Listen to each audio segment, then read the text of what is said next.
sun gungurun kunta kai sai magana na kai ina zazzaga su kike ka san goi kai ka magana to wallahi in ba kai magana ba sai dai in mutu. TikTok ne a TikTok na suka rufan account dina.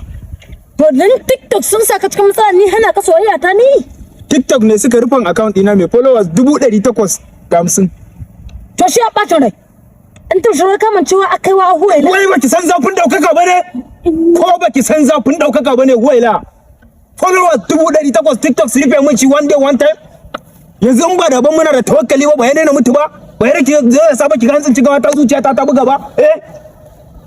mutum shi haka daman ɗaukaka take kai kaga wani zaburar kai da ka san sai ko da sun yi kai an ka cinta mamu shi ka in mutane na je